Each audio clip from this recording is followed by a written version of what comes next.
Praise the lord. హల్లెలూయా. దేవునికి మహిమ ఘనత ప్రభావములు కలుగునుగాక.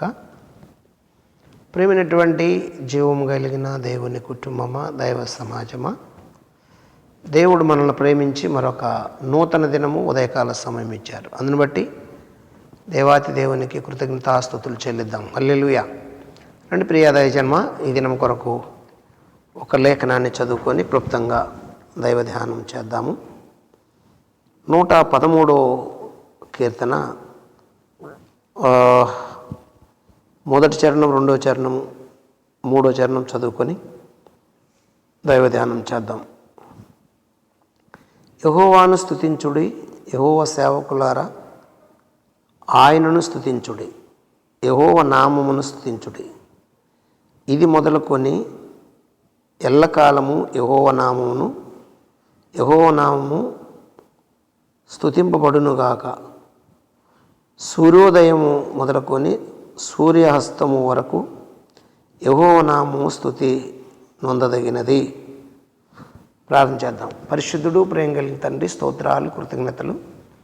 చదవబడిన వాక్యాన్ని అయ్యా మీరు మాకు వివరించండి, విరిచి ముక్కలు ముక్కలుగా వడ్డించి సర్వశక్తిమంతుడా మీరు దిగి వచ్చి మాతో మాట్లాడి నీ పిల్లలందరూ ఆశీర్వదించమని ప్రార్థిస్తూ నీ పిల్లల మీద నీ దీవెనలు కుమరించమని యేసునామములో అడుగుచున్నాను తండ్రి.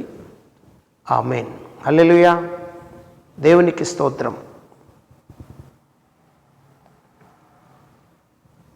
ప్రభునందు నాకు అత్యంత ప్రేమైనటువంటి జీవం కలిగిన దేవుని కుటుంబమా, దైవ సమాజమా, దేవుని ప్రజలారా, లేఖనంలో మనం జాగ్రత్తగా పరిశీలన చేస్తే దేవుణ్ణి ఎందుకు స్తుతించాలి, ఎలా స్తుతించాలి, స్తుతిస్తే లాభం ఏమిటి, స్తుతి ద్వారా తన భక్తులకు ఏమి కలుగుతుంది అని మనం గమనిస్తే చదవబడినటువంటి లేఖనాల్లో యెహోవాను స్తుతించుడి, యెహోవా సేవకులారా ఆయనను స్తుతించుడి, యెహోవా నామమును స్తుతించుడి. ఇది మొదలుకొని ఎల్లకాలము యెహోవా నామము సన్నుతింపబడునుగాక.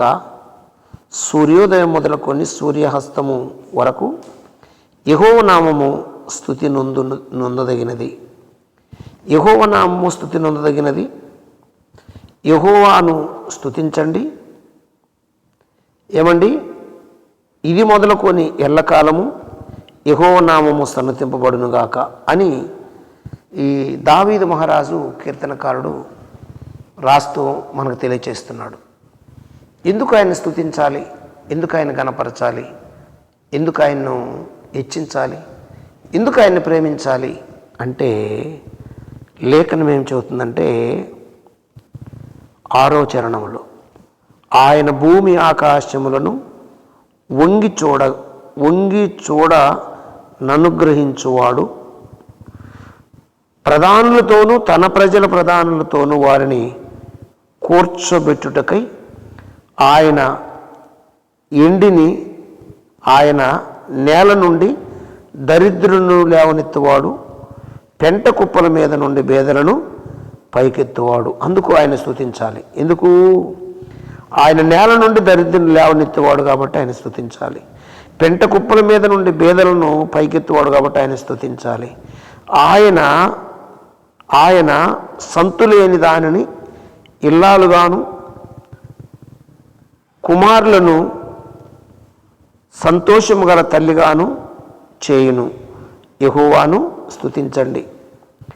అయితే మనం గమనించవలసింది, ఆయన భూమి ఆకాశములను వంగి చూసేవాడు, అందుకు స్తుతించాలి. ప్రధానులతో తన ప్రజల ప్రధానులతో వారిని కూర్చోబెట్టుటకై అందుకు స్తుతించాలి. ప్రధానులతో తన ప్రజల ప్రధానులతో కూర్చోబెట్టే దేవుడు కాబట్టి, ఆయన ఒక సింహాసనం దగ్గరికి ఎక్కించే దేవుడు కాబట్టి, తన నమ్మిన వారిని విడిచిపెట్టకుండా ఆ సింహాసన ఆసీనుడైనటువంటి వ్యక్తి తన పక్కన కూర్చోబెట్టుకుంటాడు కాబట్టి ఆయన్ని నిత్యము గణపరచాలి. ఆయనకి రావాల్సినటువంటి మహిమ ఘనత ఈ దుష్టమోకలకు, దురాత్మ శక్తులకు, అంధకార చీకటి శక్తులకు చారకుండా ఆయనకు మాత్రమే ధూప నైవేద్యములు చేరాలని యెహోవాను స్తుతించండి, యెహోవాను స్తుతించండి అంటూ దావీదు మహారాజు పదే పదే చెబుతున్నటువంటి మాట. దేవునికి స్తోత్రం కలుగును గాక. ఇది మొదలుకొని ఇన్ని రోజులు స్తుతించాలంట, ఎల్లకాలము. ఇది మొదలుకొని ఎల్లకాలము యెహోవా నామము సన్నుతింపబడునుగాక. సూర్యోదయం మొదలుకొని సూర్యాస్తము వరకు యెహోవా నామము స్తుతి నొందదగినది. యెహోవా అన్ని జనుల ఎదుట మహోన్నతుడు, ఆయన మహిమ ఆకాశ విశాలమును వ్యాపింపచేసి ఉన్నాడు. ఉన్నత స్థలమైనందు ఆసీనుడై ఉన్న దేవుడైన యెహోవాను పోలిన వారెవ్వరూ లేరు. ఏమండి, యెహోవాను పోలిన వాడెవడు లేడు అని ఇక్కడ తెలియజేస్తున్నటువంటి మాట. ఉన్నతమందు ఆసీనుడైన మన దేవుడైన యెహోవాను పోలి ఉన్నవాడు ఎవడు? ఆయన భూమి ఆకాశములను వంగి చూడను అనుగ్రహించి ఉన్నాడు. ప్రధానులతోనూ తన ప్రజల ప్రధానులతోనూ వారిని కూర్చోబెట్టుటకై ఆయన నేల నుండి దరిద్రులను లేవనెత్తువాడు, పెంట కుప్పల మీద నుండి బీదలను పైకెత్తువాడు.